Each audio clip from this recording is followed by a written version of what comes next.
Hey guys, tonight we are standing by the river. The water is churning, the wheel is turning, and the floorboards are trembling beneath our feet. We are entering the medieval paper mill. We are going to watch old rags transform into the pristine sheets that hold the world's knowledge. This is a story about water, rhythm, and the invention of the page. So before you get comfortable, take a moment to like the video and subscribe.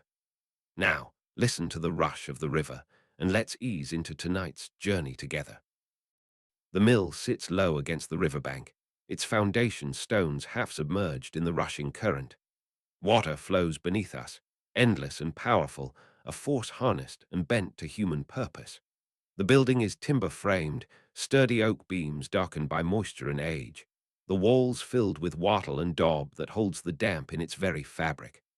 Slate tiles cover the roof, their surfaces slick with condensation even on the brightest days. This is a place that breathes moisture, that lives in the marriage of water and wood and stone. Stand here at the threshold and you feel it immediately. The floor vibrates. Not violently but persistently, a steady tremor that rises through the soles of your feet and settles into your bones.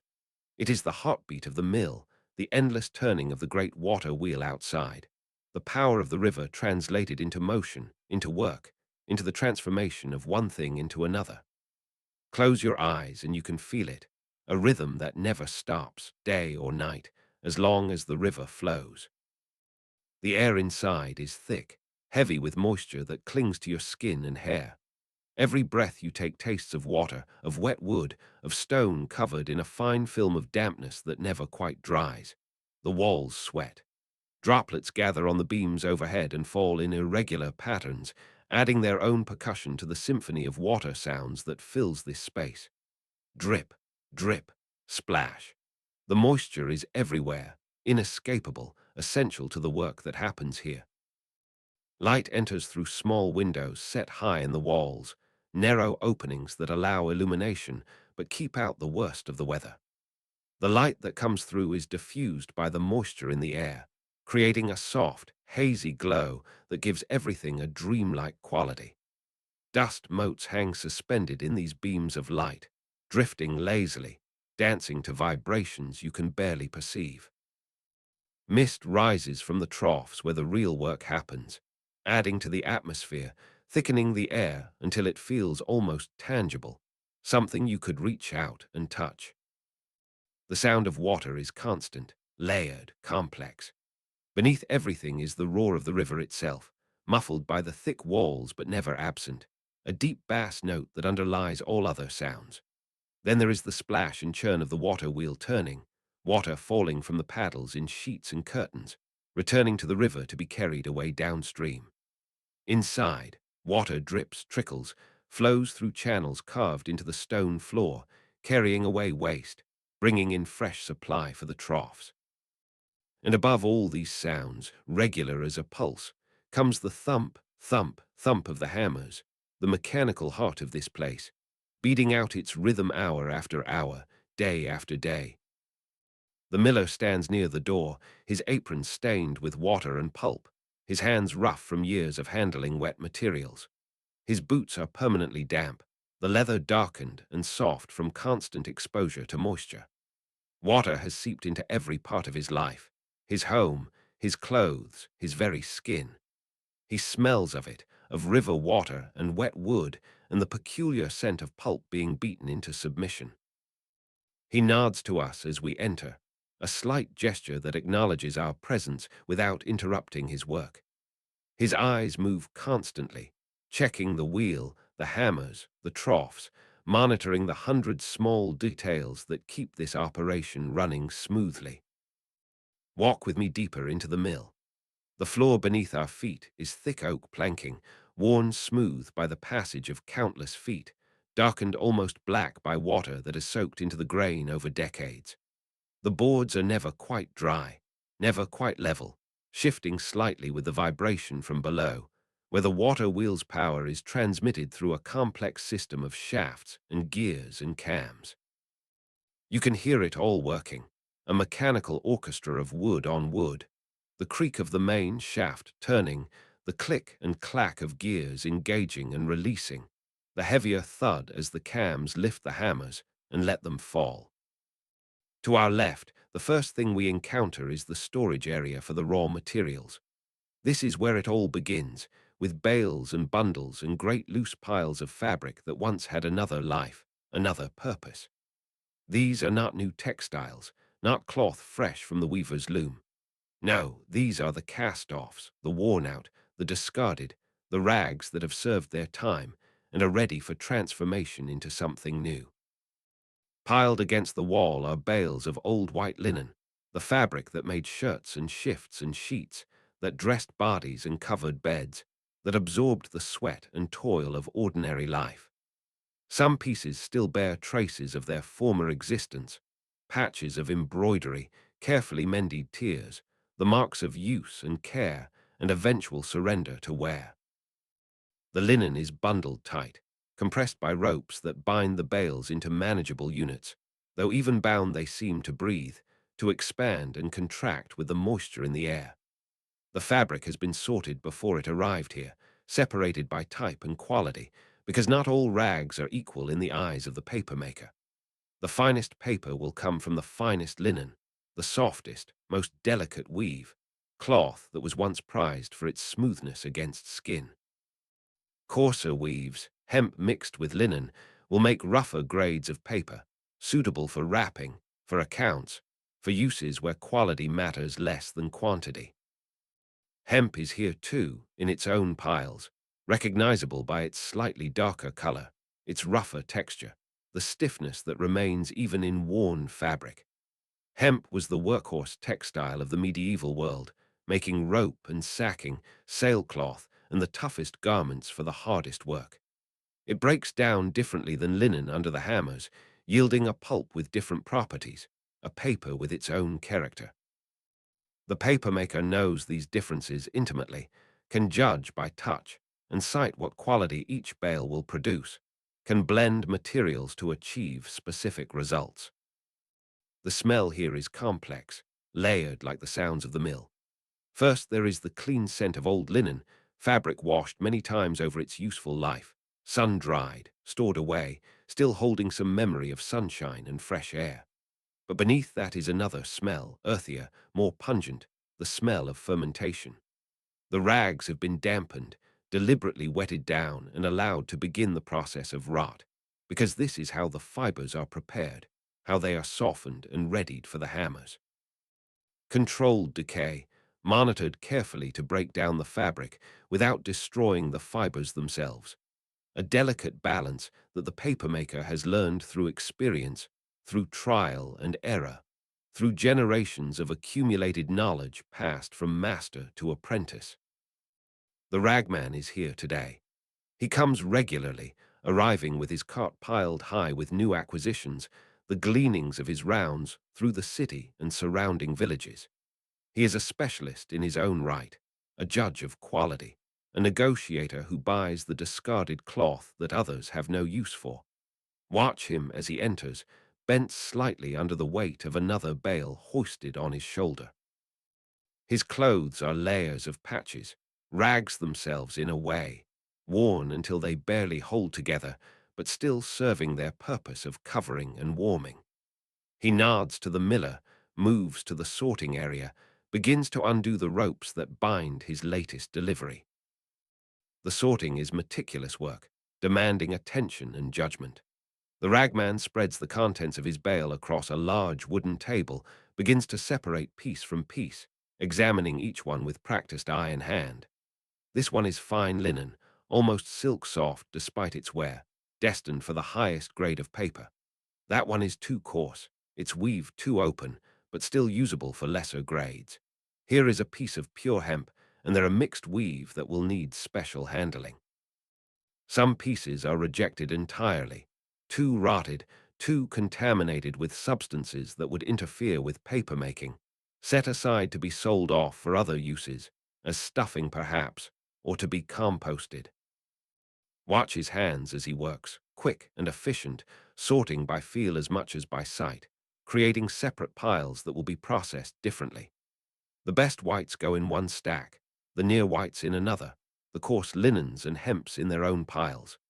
He occasionally lifts a piece to his nose, smelling it, checking for mildew or other contamination that might not be immediately visible. He holds pieces up to the light, examining their weave, their condition, their suitability for the work ahead. This sorting matters because paper quality begins here, with the careful selection and grading of raw materials. The ragman and the miller confer quietly, negotiating price, discussing quality, sharing information about what is available, what is needed, what the market demands. There is a whole economy here, a trade in the discarded, a commerce in what others have thrown away. The ragman is essential to this operation, the source of the raw material that feeds the mill. Without his scavenging, his collecting, his sorting, there would be no paper. He is the beginning of the chain that leads from worn-out shirt to pristine page, from the intimate domestic sphere to the world of knowledge and commerce and law. Payment is made, coins counted out from a leather purse, the transaction completed with handshakes and nods of mutual satisfaction. The ragman will return next week, and the week after, maintaining the steady supply of rags that keeps the mill operating. For now, he shoulders his empty sacks, lighter than when he arrived, and makes his way back out into the world to continue his endless search for more fabric, more rags, more raw material for transformation. Once the sorting is complete, once the bales are graded and stored, the real work of preparation begins. The rags must be cut, reduced from their irregular shapes and sizes into uniform pieces that can be processed efficiently. This happens at the cutting table, a massive piece of furniture that dominates one corner of the mill. The table itself is scarred and grooved from years of use, its surface marked by countless cuts, its wood darkened by contact with damp fabric and the oils from human hands. The cutting blade is fixed at one end of the table, a large knife set vertically, its edge honed to sharpness by regular attention from a whetstone. The blade does not move. Instead, the fabric is brought to it, pressed against its edge, drawn across in a controlled motion that severs the cloth cleanly. This is not quick work, not the rapid flash of scissors or shears, but a methodical, rhythmic process that transforms fabric into fragments, rags into smaller rags, preparing them for the next stage of their journey. Worker sits at the cutting table, a young man whose shoulders have grown strong from this repetitive labor. He picks up a piece of linen from the pile beside him, spreads it flat on the table surface, positions it against the blade. Then he draws it across, and the blade slices through with a sound like a sigh, a soft hiss of steel against fiber. Snip. The motion is repeated, the fabric repositioned, another cut made. Snip. Again. Snip. The rhythm is steady, unhurried, each cut deliberate and controlled.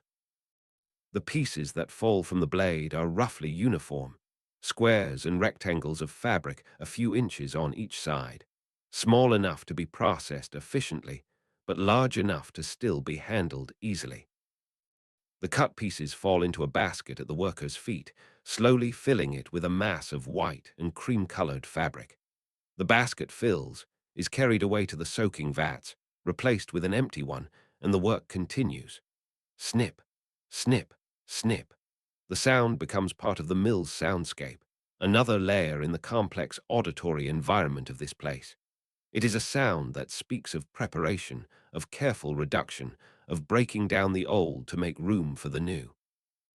Light falls across the cutting table in a shaft from the high window, illuminating the floating particles of fiber that the cutting releases into the air. Each cut disturbs the fabric at a microscopic level, sends tiny fragments flying, creates a cloud of dust that hangs in the beam of light like a miniature snowstorm. These are the loose fibers, the ones that will come free most easily under the hammers, the ones already half separated by wear and time. They drift and dance in the air current, catch the light, sparkle briefly before settling onto surfaces or being carried away by the subtle air movements within the mill. The dust motes are mesmerizing if you watch them long enough, their random motions seemingly chaotic, but governed by forces you cannot see. air currents and gravity, and the subtle vibration that runs through everything in this place. They settle on the worker's hair, on his clothes, on the table's surface, creating a fine coating of lint that must be brushed away periodically to keep the cutting area clean. But they also speak to the nature of the material being processed, remind you that these solid-seeming rags are actually composed of millions of individual fibers, each one a tiny thread that was spun, woven, used, and now will be separated and reformed into something entirely different. The worker's hands move with practiced efficiency, picking, positioning, cutting, discarding, an endless cycle that might seem monotonous to an outsider, but contains its own satisfaction, its own rhythm and flow. He is part of the mill's operation, one element in a larger process, and his work feeds directly into the next stage. When his basket fills, someone comes to collect it, carries it to the vats where the cut rags will be soaked, beginning the process that will turn solid cloth into liquid pulp. The soaking vats are large wooden containers, cooperage work of the highest quality, their staves tight-fitted and bound with iron hoops to prevent leakage.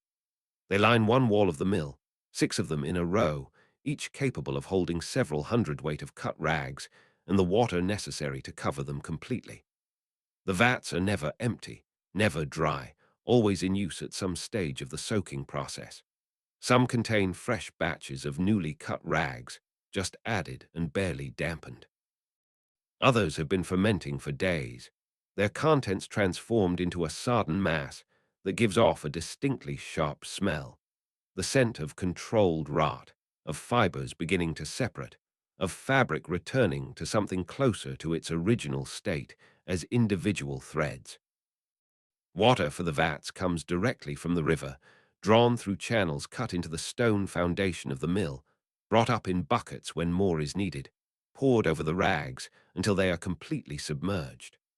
The water is cold and clear, tasting of the upstream country it has flowed through, carrying minerals that will become part of the paper, affecting its color and texture in subtle ways. This is not pure water in the modern sense, not chemically treated or filtered, but it is clean water, moving water, water that has not stagnated or become corrupted, and that is what matters for the process. The rags soak for days, sometimes a week or more, depending on the ambient temperature, the quality of the fabric, the desired result. During this time, they undergo a transformation that is partly physical, partly biological. The water penetrates the fabric completely, swelling the fibers, loosening the weave that holds them together. Bacteria begin to work on the material, breaking down the compounds that give the cloth its structure, attacking the sizing and finishing agents that were applied when the fabric was new. The water grows cloudy, takes on a faint odor, becomes a living soup of microorganisms doing the work of decomposition in a controlled, useful way. The fermentation must be monitored carefully. Too little, and the fibers will be too tough, too resistant to the hammers, producing rough paper with poor bonding between fibers. Too much, and the fibers themselves will be damaged, broken down too far, resulting in weak paper that tears easily and lacks the strength needed for writing or printing. The papermaker checks the vats daily, plunging his hands into the cold water, lifting out handfuls of the sodden rags, feeling their texture, assessing their readiness by touch and experience. When the moment is right, when the fermentation has progressed to exactly the correct point, the rags are removed from the vats and taken to the next stage. Removing the rags from the vats is heavy, wet work. The fabric has absorbed enormous amounts of water, each handful dripping, streaming, releasing water back into the vat as it is lifted clear. Workers use pitchforks and long-handled hooks to pull the mass of rags from the water, lifting them out and transferring them to large baskets that will carry them to the beating troughs. The water that drains from the rags runs back into the vats, is eventually drained away completely through channels in the floor, returned to the river to continue its journey downstream.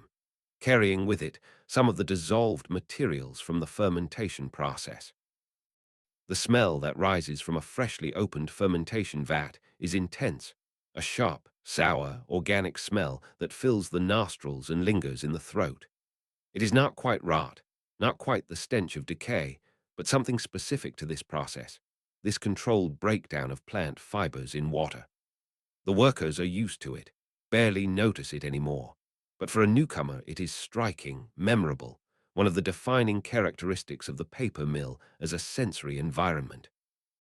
This is the smell of transformation, of materials in transition between states, of the old breaking down to make way for the new.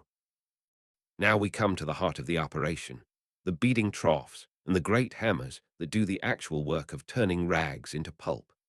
These are the machines that define the mill, the reason for the water wheel, and all the complex mechanical systems that transfer its power to the interior workspace.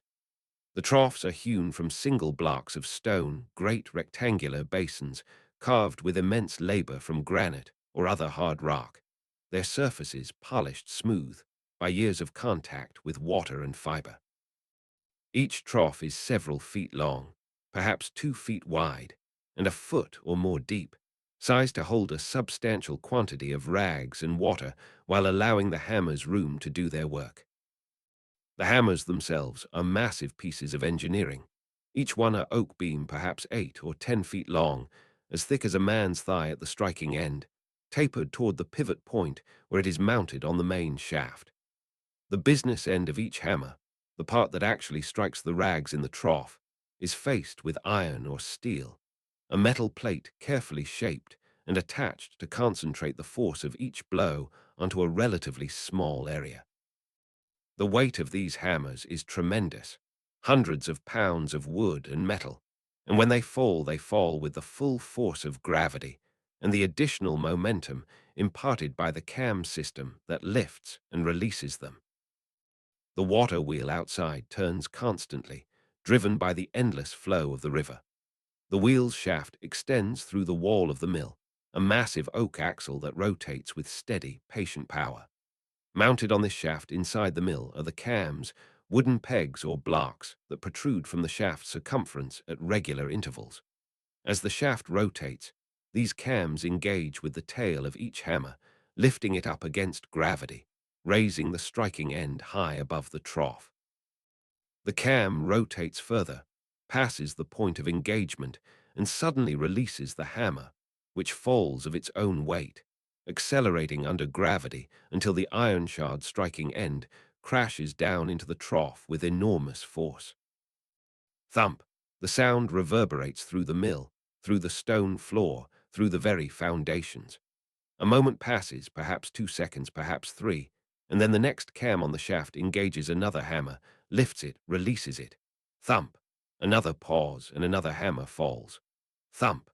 The rhythm is uneven, staggered, because the cams are positioned on the shaft at intervals that ensure the hammers do not all fall simultaneously, which would create impossible stress on the machinery and accomplish nothing useful. Instead, they fall in sequence, one after another, creating a rhythm that never stops, a percussion that marks the passage of time in this place. Thump, thump, thump. The sound becomes hypnotic after a while, a steady pulse that drowns out conversation, that makes you unconsciously match your breathing to its rhythm. You feel it as much as hear it, feel it through the floor, through the air itself, which seems to compress and release with each impact.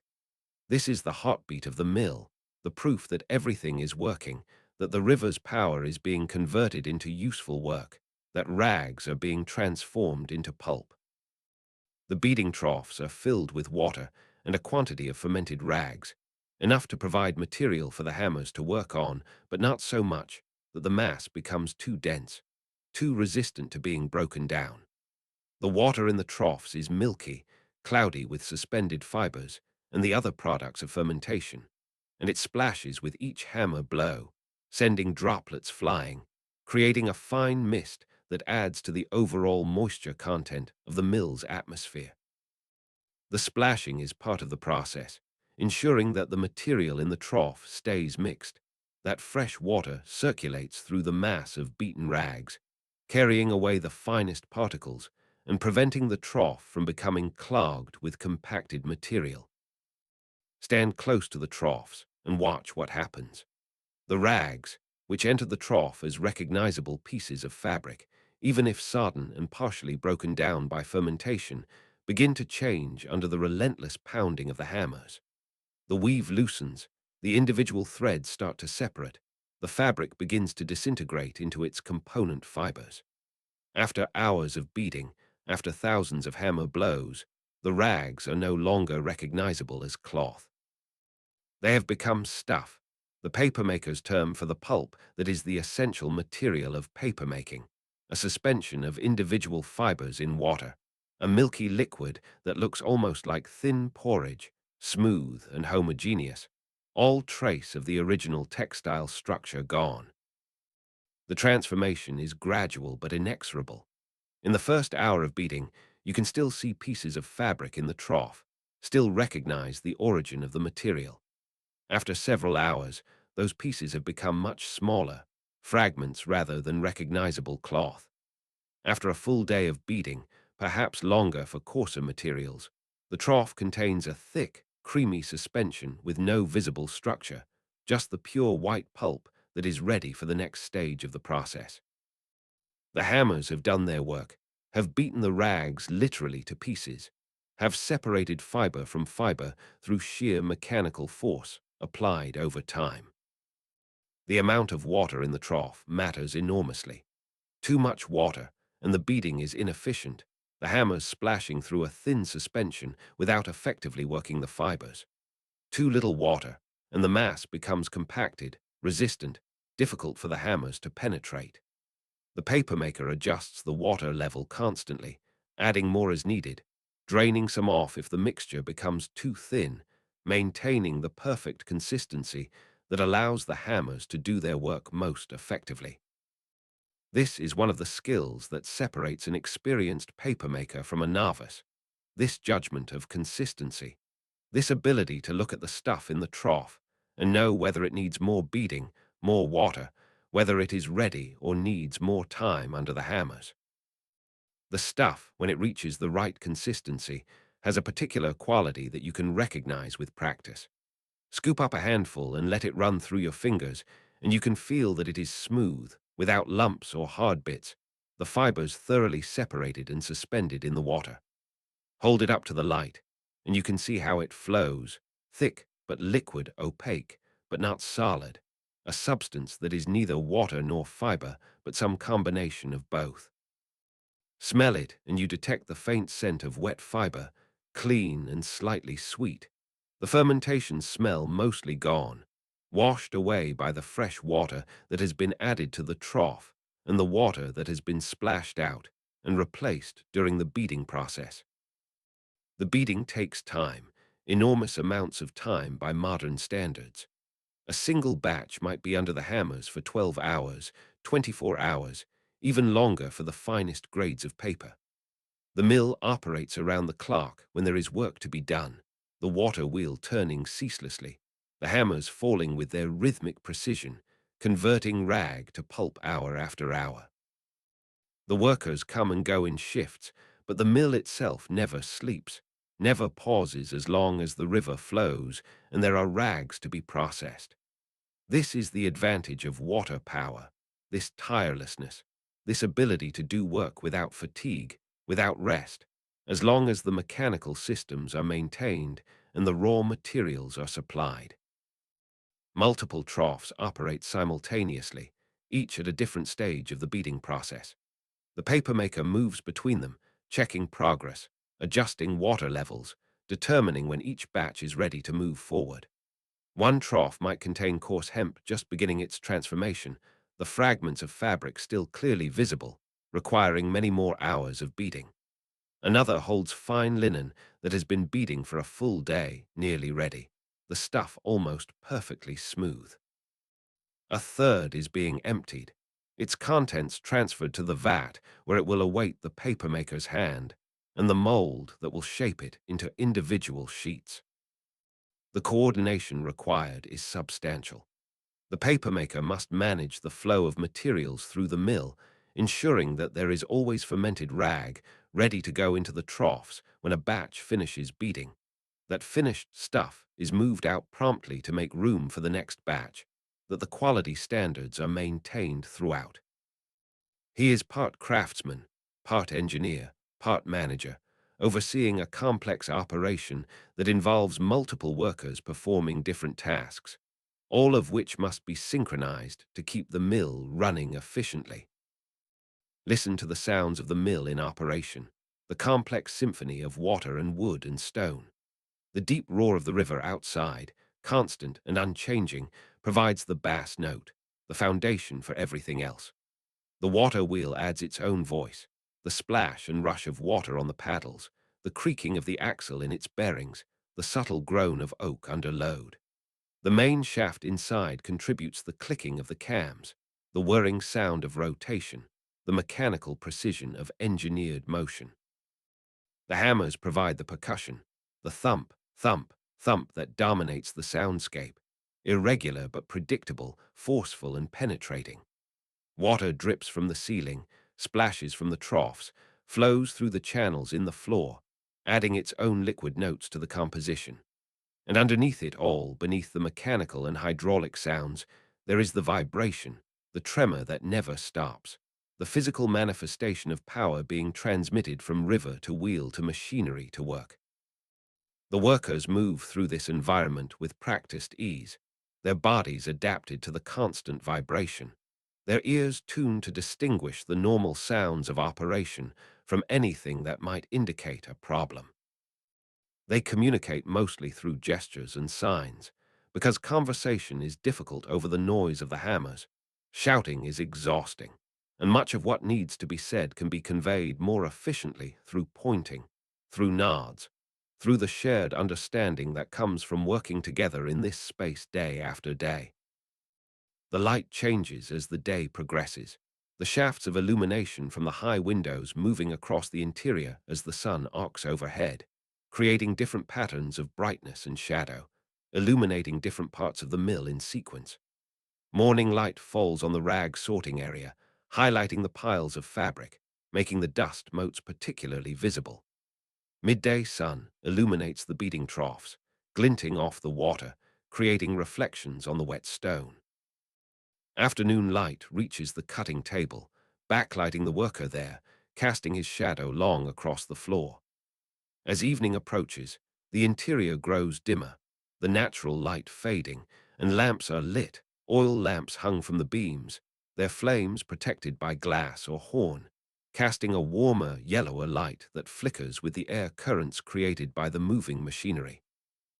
At night, the mill becomes a different place, more mysterious, the pools of lamplight creating islands of visibility in a sea of shadow. The sounds seem louder, more present, without the visual distraction of seeing the machinery in motion. The smell of burning oil adds another note to the complex scent of the mill, mixing with the water and the fermented rags and the wet wood. The workers who take the night shift move through this transformed space with the confidence of familiarity, needing little light to find their way, to check the troughs, to monitor the machinery, their hands and feet knowing the geography of the mill by touch and habit. The stuff in the troughs is checked periodically, handfuls lifted out, rubbed between the fingers, assessed for readiness. The papermaker can tell by feel alone whether the beading is complete, whether the fibers have been separated to the degree required for the quality of paper being produced. His fingers are sensitive to texture, to the presence of lumps or incompletely beaten sections, to the smoothness that indicates proper preparation. He also looks at the stuff, observing its color, its consistency, the way it flows and drips, using his eyes and hands together to make the judgment that determines when a batch is ready to move forward. When the beading is complete, when the stuff has reached the perfect consistency, it is transferred from the beading trough to a storage vat, a large container where it will await the actual paper-making process. This transfer is done carefully, using buckets or ladles to scoop the thick liquid from the trough, pouring it into the vat where it joins other batches of similar quality. The vat is kept filled with water to prevent the stuff from settling and compacting, and it is stirred regularly to maintain an even suspension of fibers. The stuff can be stored in this way for several days if necessary, though fresh stuff is always preferred, the fibers still swollen with water, not yet beginning to deteriorate or lose their bonding capacity. The beating trough, once emptied, is immediately refilled with another batch of fermented rags and fresh water, beginning the cycle again. The empty moments are rare in a working mill, every piece of equipment in constant use, every trough and vat and work surface occupied with material at some stage of processing. Efficiency matters in an operation like this, where the fixed cost of the mill and the water wheel and the machinery must be justified by continuous production, where idle time is wasted opportunity, where the goal is to keep the flow of materials moving steadily from raw rags to finished paper. The pulp that emerges from the troughs, this stuff that is the result of hours of mechanical beating, is a remarkable substance when you think about it. It began as whole cloth, fabric with structure and integrity, woven threads forming a cohesive sheet. The fermentation began the process of breaking that structure down, loosening the bonds between fibers, softening the material. The beating completed the transformation, separating every individual fiber, reducing the cloth to its fundamental components, creating a suspension in which millions of tiny plant fibers float independently in water. This is the magic of the paper-making process. This complete breakdown followed by a rebuilding into a new form, a new structure that will have its own strength and utility. The fibers themselves, if you could examine them individually, are long, thin filaments of plant material, cellulose, hollow tubes with rough surfaces. These rough surfaces are key to the paper-making process, because when the fibers are formed into a sheet and then dried, the roughness allows them to catch on each other, to interlock, to form mechanical bonds that give paper its strength. The beating process not only separates the fibers, but also damages them slightly, fraying their surfaces, creating even more opportunities for bonding when they are brought back together in the forming process. Different plants yield fibers with different characteristics. Flax, which is processed into linen, produces long, fine fibers that make strong, smooth paper. Hemp produces coarser, shorter fibers that make rougher, more absorbent paper. The papermaker learns to work with these different materials, to blend them to achieve specific qualities, to adjust the beating time based on the type of rag being processed, to maintain quality standards across different batches and different materials. This knowledge is accumulated over years, through experience and observation, through the teaching of master to apprentice, through the kind of practical wisdom that cannot be captured in written instructions, but must be learned through doing, through making mistakes and correcting them, through developing an intuitive feel for the materials and the process. The water that serves as the medium for all this work is not neutral, not just a passive carrier. The minerals dissolved in river water affect the final paper, contributing to its color, its stiffness, its ability to take ink without spreading or feathering. Hard water, water rich in calcium and magnesium, produces paper with certain qualities. Soft water, lacking these minerals, produces different results. The papermaker knows the character of the river that powers the mill, knows how its water will affect the paper, adjusts the process accordingly, or accepts the characteristics that the local water imparts to the product. The seasons matter too. In winter, when the river runs cold and sometimes fast with snowmelt, the fermentation process is slower, requiring more days in the vats to achieve the same degree of fiber breakdown. In summer, when temperatures are higher, fermentation proceeds more rapidly, requires closer monitoring to prevent over-fermentation. The papermaker adjusts to these variations, adds days to the fermentation in winter, reduces them in summer, maintains consistency in the final product despite the changing conditions of the natural world that provides both the power and the medium for the work. Standing here in the mill, surrounded by the sounds and smells and sensations of the paper-making process, you begin to understand the complexity of what seems, on the surface, like a simple operation. Take rags, beat them into pulp, form the pulp into sheets, dry the sheets into paper. Stated that way, it sounds almost trivial. But the reality involves intricate knowledge of materials, precise timing, constant monitoring and adjustment, coordination of multiple processes, management of workers and equipment, maintenance of quality standards, and an understanding of the interplay between natural forces and human craft. The mill itself is a kind of machine, a building designed and constructed to facilitate a specific industrial process. Every aspect of its design serves the work that happens within its walls. The location beside the river is not aesthetic, but practical, providing the power that makes the operation economically viable. The thick walls that hold the moisture also muffle the sound of the machinery, preventing the thumping of the hammers from disturbing the surrounding area. The high windows provide light, while minimizing drafts that might disturb the delicate work of sheet forming. The stone floor channels water away, preventing flooding, keeping the workspace as dry as possible given the nature of the work. The arrangement of equipment reflects the flow of materials, from rag storage to cutting to fermentation to beating to the forming area where pulp will become paper. Think about the scale of what happens here.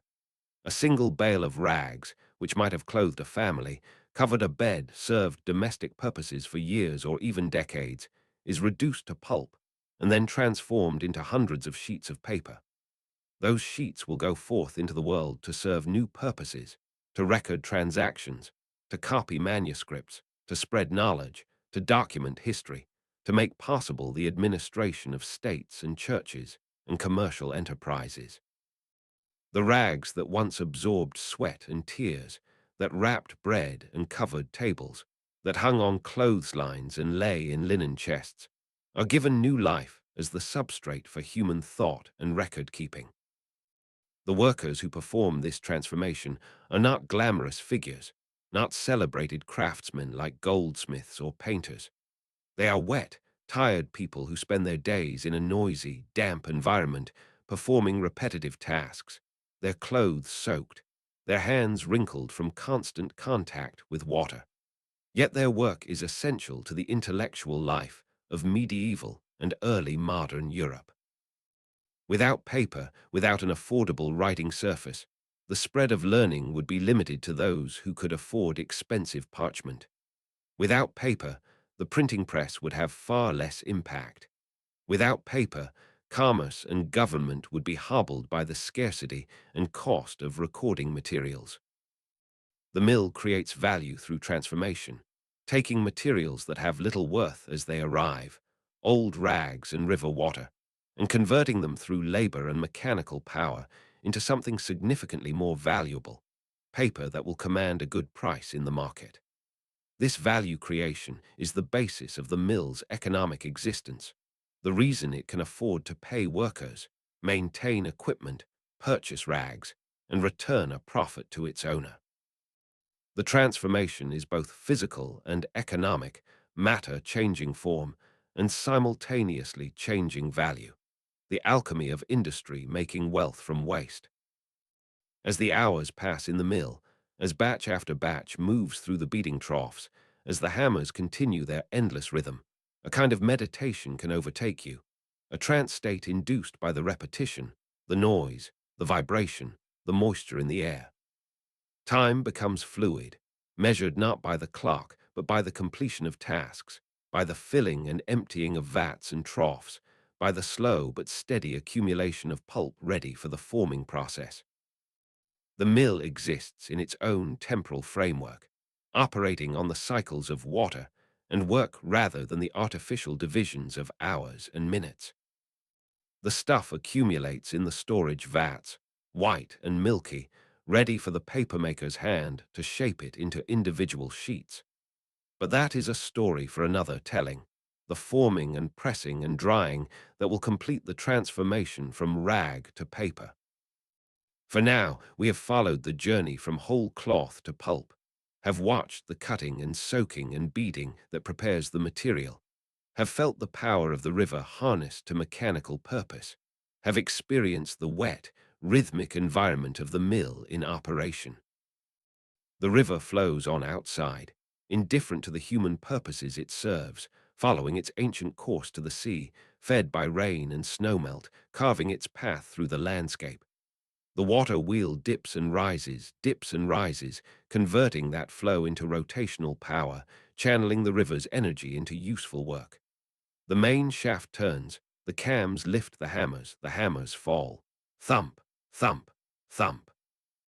The rhythm that underlies everything, the heartbeat of the mill, the sound of transformation, the percussion of progress.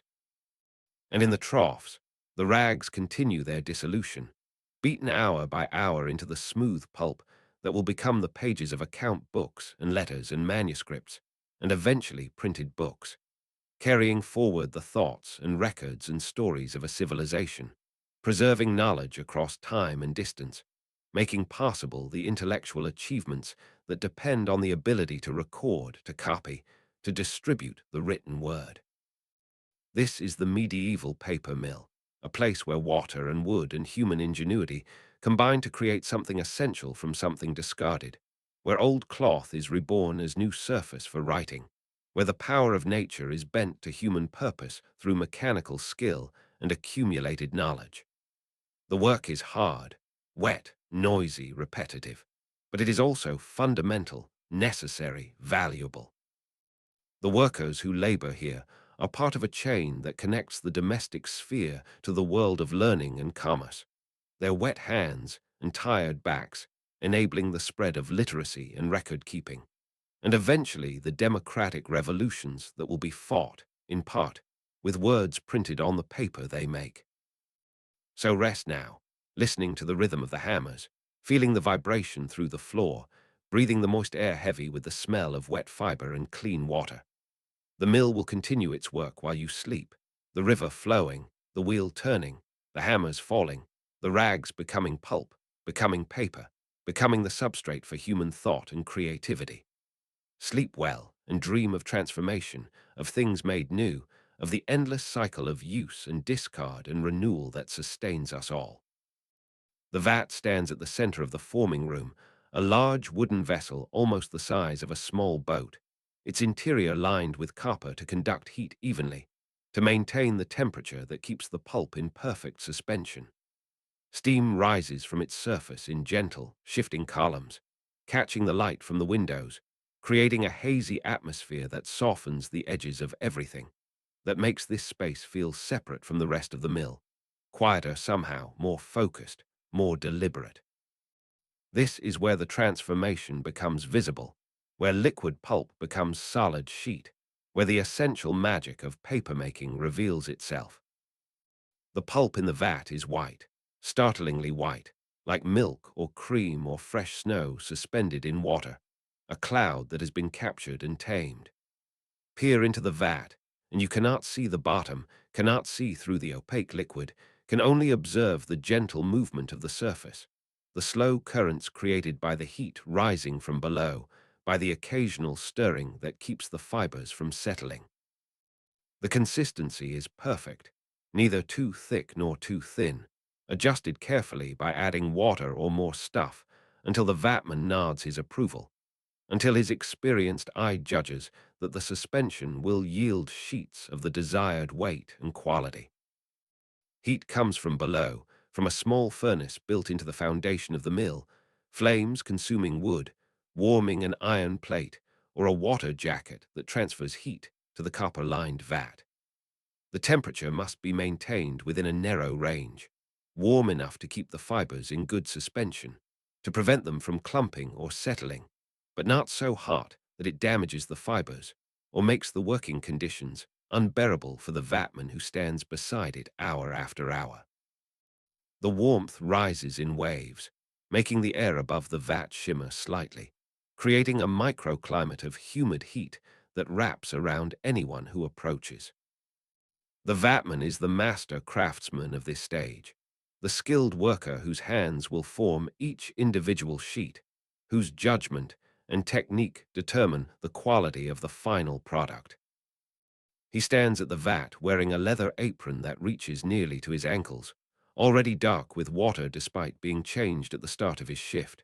Because this is wet work, impossibly wet work, work that involves constant contact with water and pulp, hands plunged repeatedly into the vat, arms dripping, chest splashed with the milky liquid when he lifts the mold free.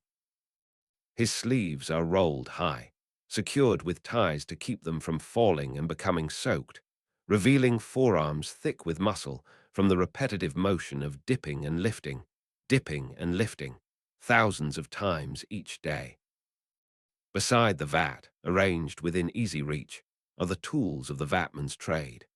The mold and deckle, two separate frames that fit together to form the paper-making tool, lean against a wooden support, ready for use. The mold is a rectangular frame, perhaps 18 inches by 12 inches for a standard sheet size, though mills make many sizes depending on market demand.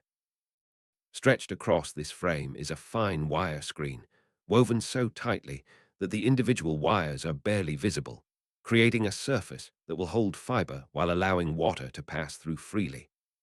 The wires run in two directions, the laid lines running lengthwise and the chain lines running across, creating a subtle pattern that will be impressed into every sheet of paper formed on this mold, a watermark of sorts, the signature of the screen's construction.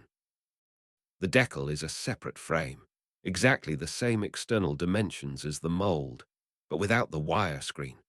Instead, it has a thin wall around its inner perimeter, creating a shallow tray when placed on top of the mold. This wall, only an inch or so high, contains the liquid pulp when the mold is dipped and lifted, preventing it from running off the edges, defining the exact dimensions of the sheet being formed. The deckle and mold fit together precisely, held in place by friction and by the vatman's grip, the two pieces working as one during the forming process. Watch as the vatman lifts the mold and deckle together, holding them firmly, checking their alignment with a practiced glance, ensuring that the fit is perfect, that no gap exists between the two frames that might allow pulp to escape or create an irregularity in the sheet. He positions himself at the vat, feet planted firmly on the wet stone floor, knees slightly bent, body balanced, and ready for the motion that will come next. He takes a breath, focuses, and then in one smooth, controlled movement, he dips the mold and deckle into the vat. The dip is not a plunge, not a violent insertion, but a gentle, precise entry at an angle, the far edge of the mold entering the milky liquid first, sliding down through the suspension of fibers, the vatman's hands controlling the angle, the speed, the depth. The mold descends into the pulp until it is completely submerged, horizontal now, 6 or 8 inches below the surface, positioned to capture a measure of the fiber suspension when it is lifted. For just a moment, the mold rests there, beneath the surface, allowing pulp to settle onto the wire screen, and then the vatman begins the lift. The lift is as controlled as the dip, the same smooth motion in reverse, the mold rising through the liquid, emerging into the air with a sheet of wet pulp already forming on its surface.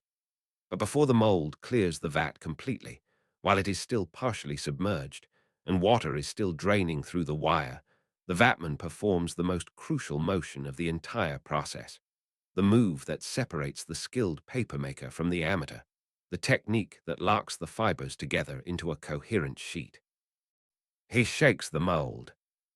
The shake is subtle, almost imperceptible to an untrained observer, a gentle side-to-side motion, left and right, a small oscillation that travels through the vatman's hands and arms into the mold and the wet sheet forming on its surface.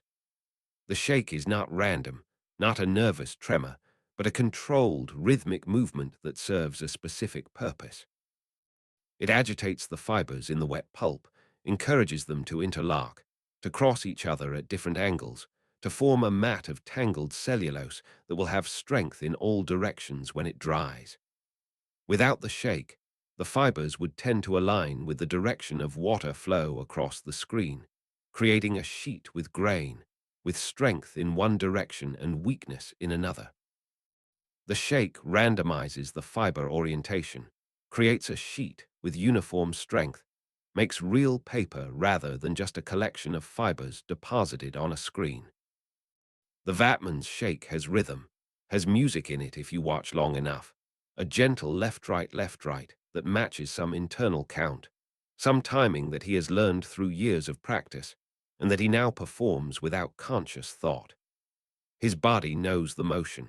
His muscles have memorized the exact amplitude and frequency that produces the best results with the pulp in this vat, at this temperature, on this particular day.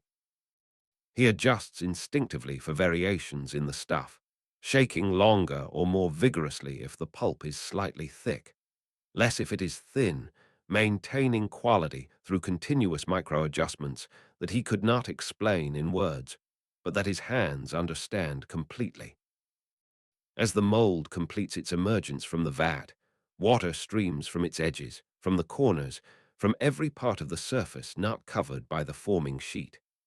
The sound is liquid and musical, a swish and splash as the drainage begins, gallons of water passing through the wire screen, returning to the vat, leaving behind only the mat of tangled fibers that will become paper. The drainage is fastest at first, a rush of water that thins quickly as the fiber mat forms and begins to block the wire mesh, slowing the flow. Drip, drip, drip.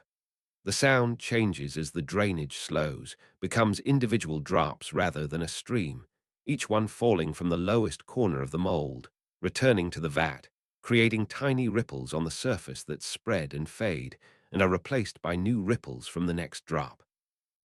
The wet sheet that remains on the mold is beautiful in its own way, a perfect rectangle of white pulp, smooth and even, the texture uniform across its entire surface.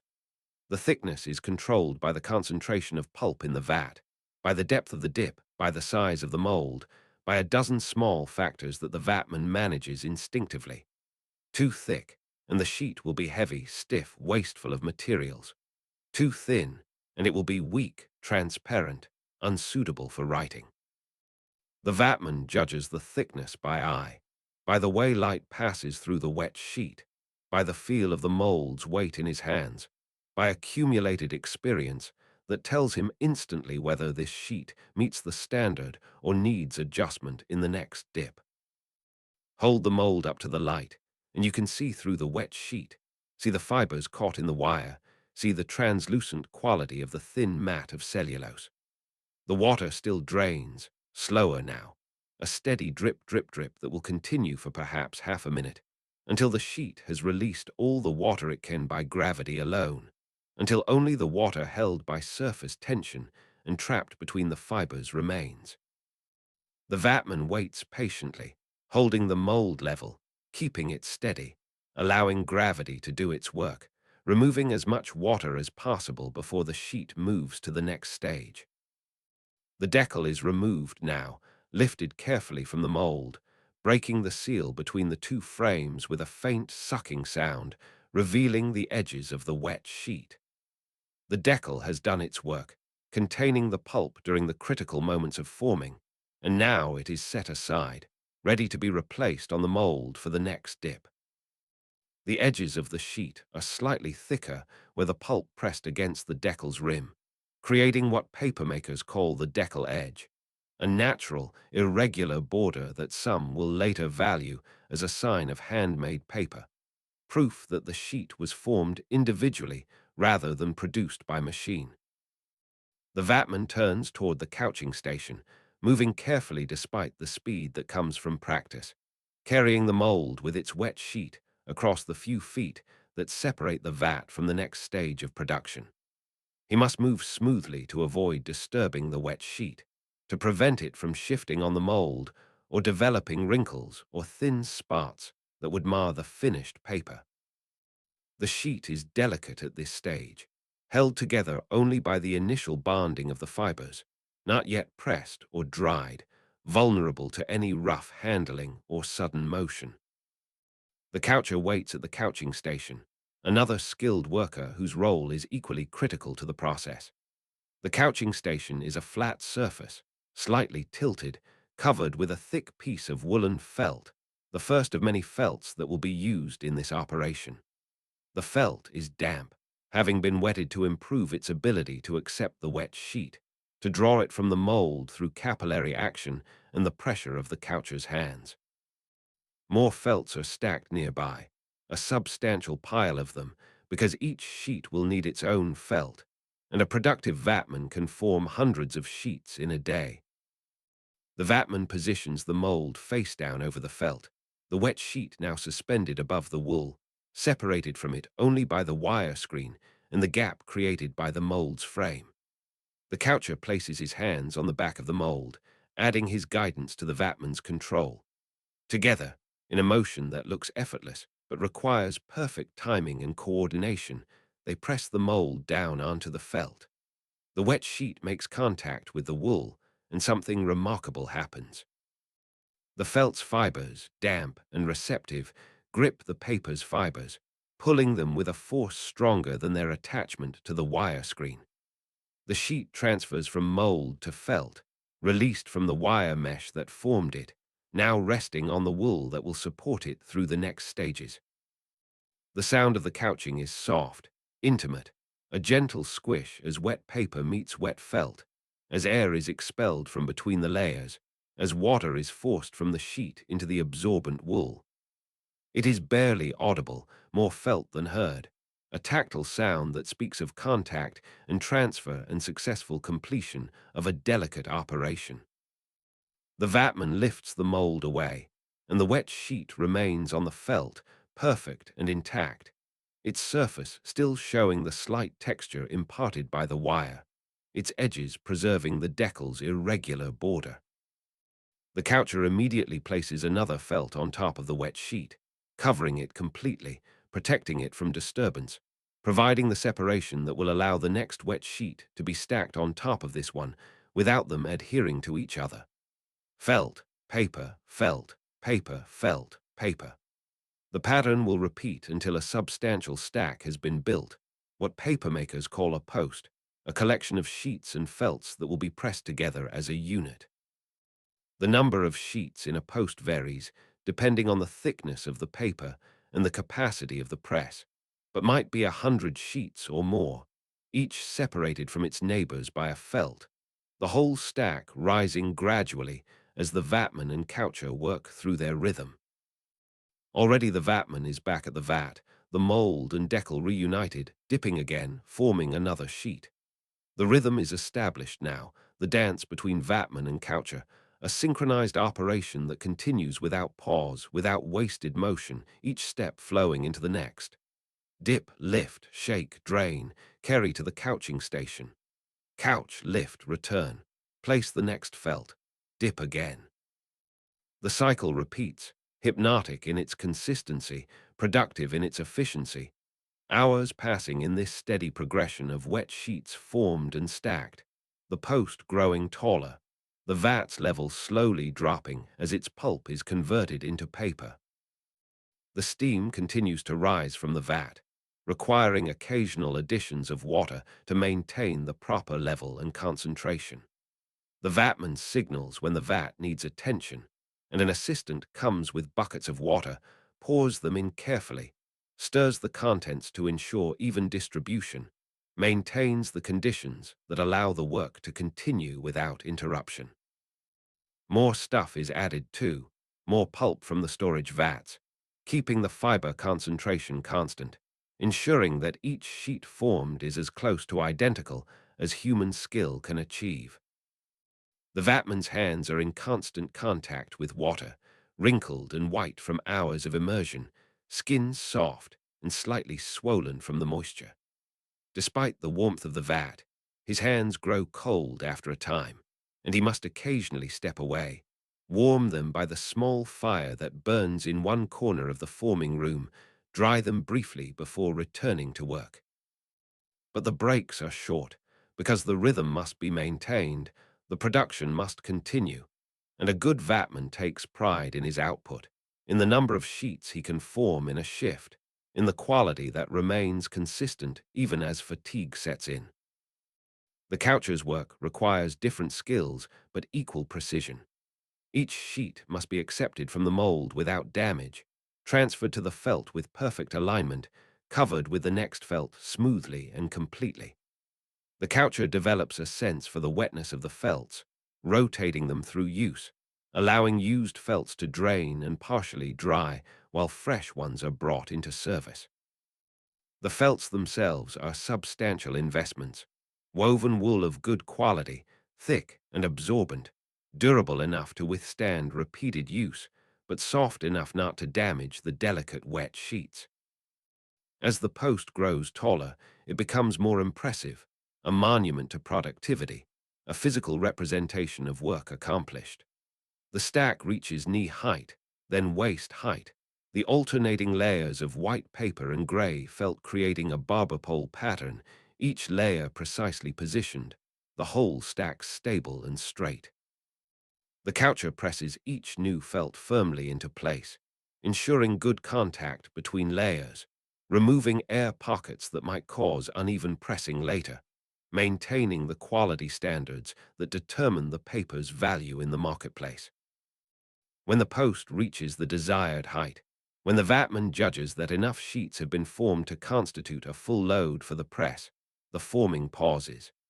The post must be moved, transported from the couching station to the press room, carried carefully to prevent it from toppling or shifting, the wet sheets still vulnerable despite the protection of the felts. Several workers assist with this, lifting the heavy stack, their hands positioned to support the weight without compressing the layers prematurely, moving in coordinated steps across the wet floor, navigating the narrow space between workstations, arriving at the press without incident. The press dominates the press room, a massive piece of equipment built of oak timbers as thick as a man's torso. Its screw mechanism carved from a single piece of hardwood, threaded with square threads cut by patient hands, turned by a long lever that provides the mechanical advantage necessary to generate enormous pressure.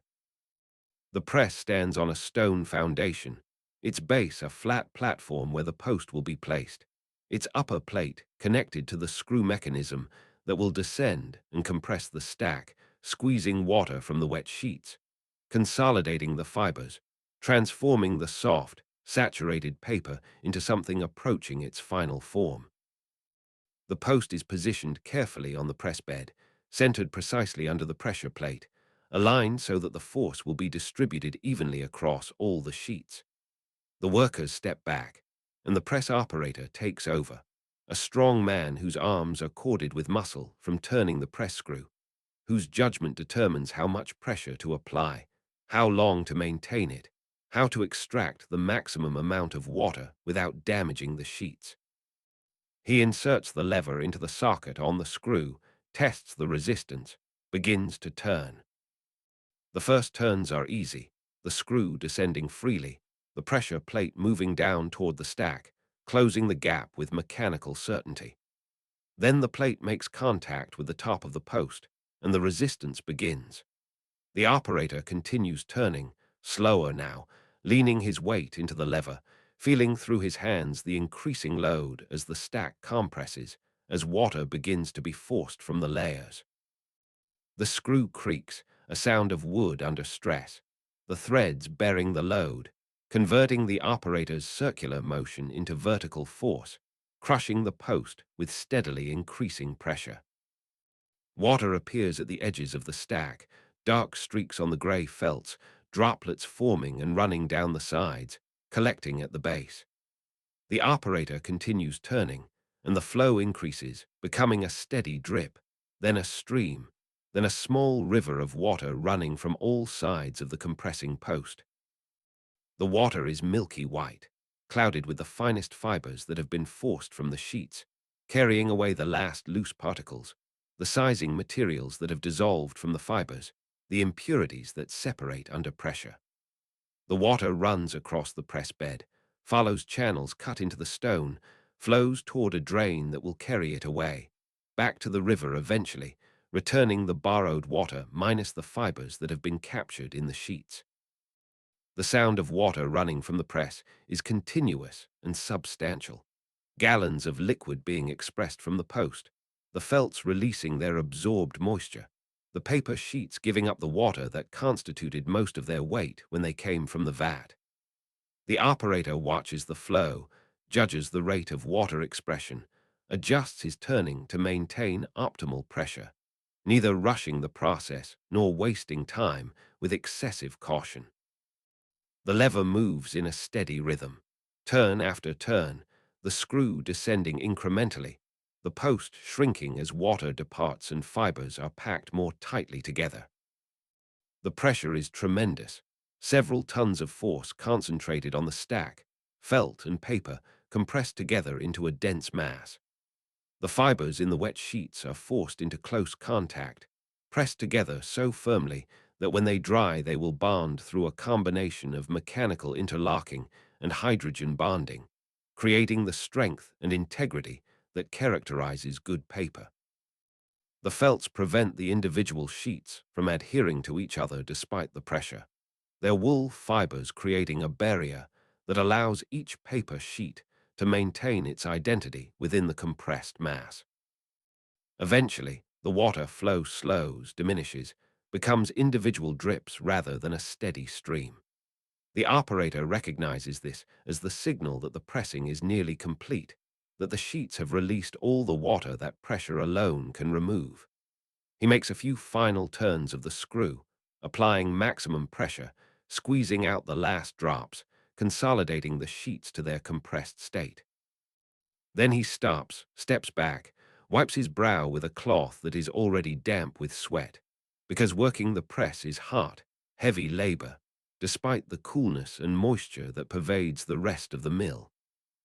The screw must now be reversed, the pressure plate raised, the post freed from the press. The operator repositions the lever, begins turning in the opposite direction, watching carefully as the plate rises, as the pressure decreases, as the compressed stack begins to relax slightly, the felts expanding a fraction as the crushing force is removed. When the plate has risen clear, workers move in to lift the post, carrying it to the next station, where the sheets will be separated from the felts and prepared for drying. The separation requires care and patience, because the wet sheets, while much more consolidated than they were after forming, are still fragile, still vulnerable to tearing or stretching if handled roughly. A worker peels back the top felt, reveals the paper sheet beneath, smooth and white, bearing the impression of the felt's texture on one surface and the wire pattern from the mold on the other. The sheet is lifted gently, supported with both hands, carried to a drying board where it will await transport to the loft. Felt, paper, felt, paper. The layers are separated one by one, each felt set aside to drain and dry for reuse, each paper sheet added to the growing stack on the drying board. The work is methodical, cannot be rushed, requires attention to ensure that no sheet is damaged in the separation, that the work of vatman and coucher and press operator is not wasted through careless handling at this late stage. The wet sheets are still heavy with moisture, still soft and pliable, able to be manipulated but also easily damaged, requiring respect and careful touch. When the separation is complete, when all the sheets have been freed from their felts and stacked on the drying boards, the boards are carried to the stairs that lead up to the loft.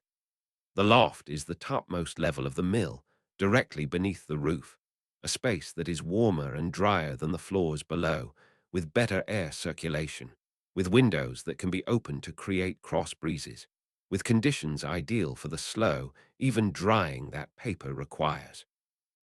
The stairs are narrow and steep, requiring careful navigation with the laden boards, but the workers have made this climb hundreds of times, know where to place their feet, how to balance the load, arriving at the top without incident. The loft is a remarkable space, long and relatively open, with beams crossing at regular intervals but otherwise unobstructed, designed specifically for the hanging and drying of paper. Rope lines stretch across the space, running from wall to wall, providing horizontal supports for the drying sheets. The air smells clean up here, less heavy with moisture than below, touched with the scent of drying paper, a subtle, almost sweet smell that comes from the cellulose fibers as they give up their water and bond together into their final form. The sheets are hung over the rope lines, draped carefully so that air can circulate around them, so that drying proceeds from both sides simultaneously, so that each sheet has space and does not touch its neighbors. The wet paper sags slightly over the rope, conforming to it, creating a gentle arc that will straighten as the sheet dries and stiffens.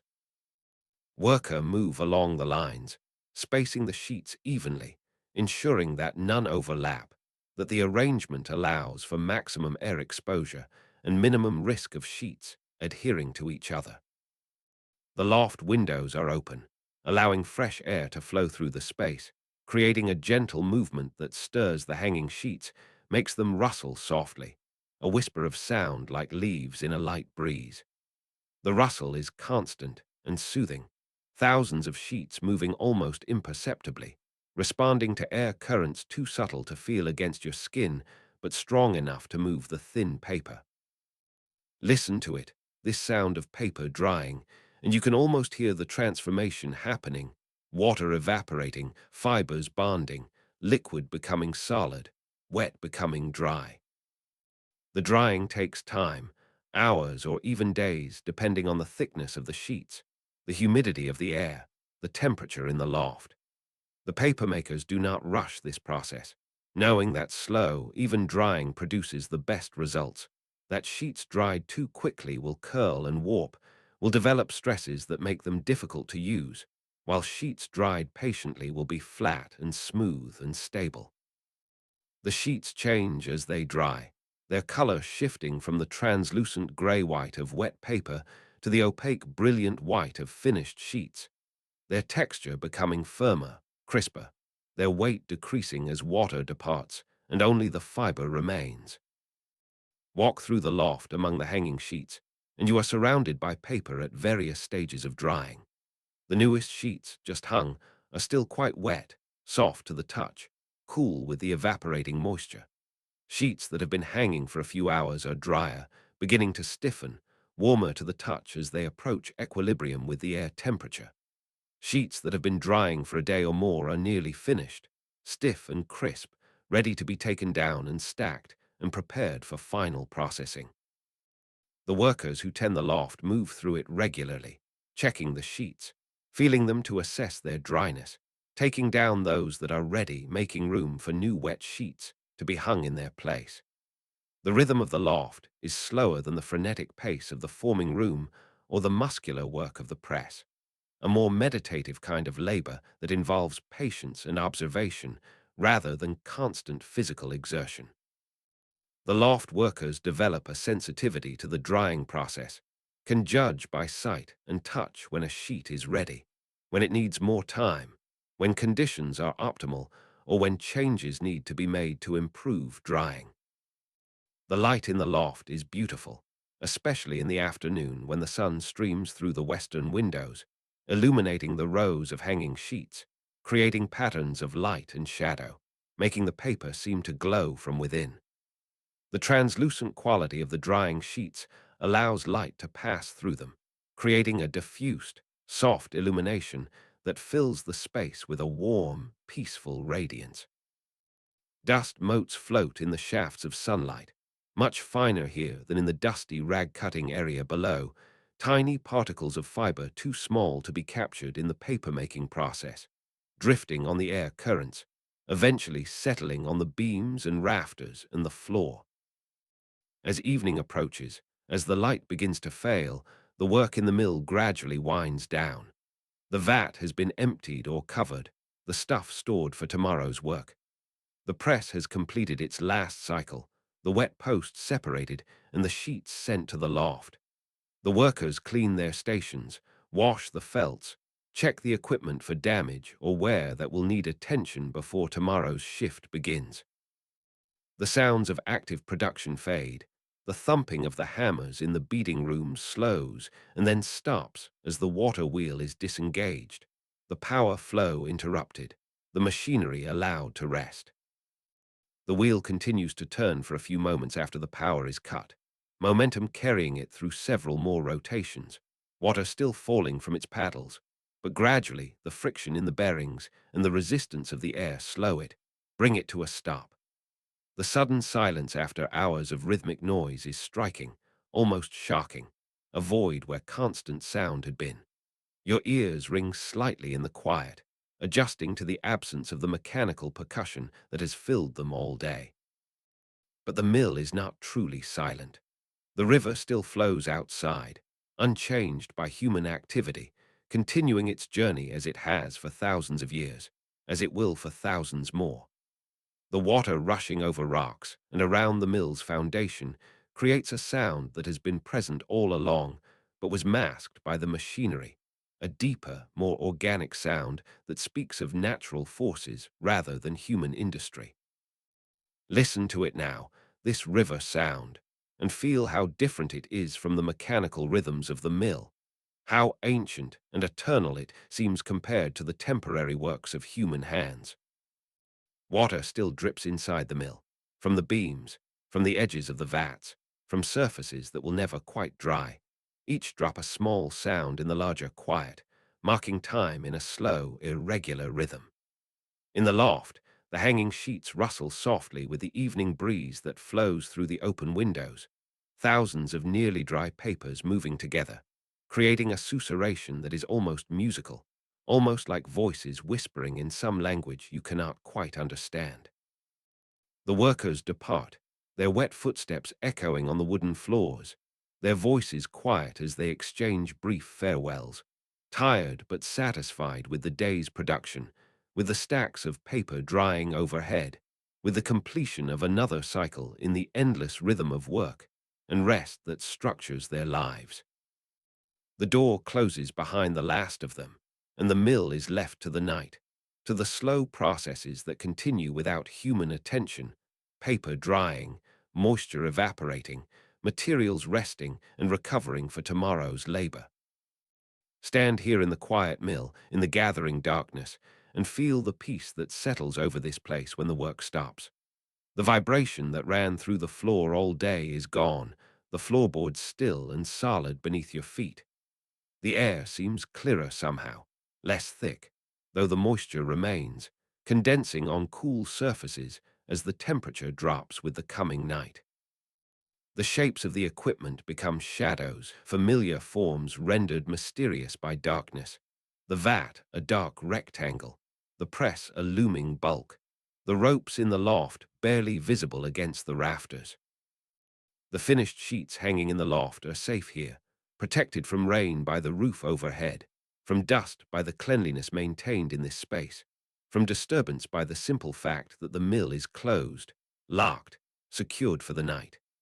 They will continue their slow transformation, water molecules departing one by one, fiber bonds strengthening hour by hour, the metamorphosis from pulp to paper completing itself in the quiet darkness. Tomorrow they will be taken down, stacked, counted, prepared for sale or for further processing. But tonight they simply hang and dry and become what they are meant to be. You are safe here in the sleeping mill, surrounded by the work of human hands and the power of natural forces, in a place where transformation happens, where old things become new, where what was discarded is made valuable again. The river flows on outside, patient and powerful, ready to provide energy again when the wheel is engaged tomorrow morning, when the cycle resumes, when the hammers begin their rhythm and the vat steams, and the vatman dips his mold into the cloud-white pulp. But that is tomorrow's work, tomorrow's rhythm, tomorrow's transformation. And as the sheets dry in the loft, crisp and white and ready for ink, the wheel rests and the river carries on. The work is done, and you are safe. Sleep well.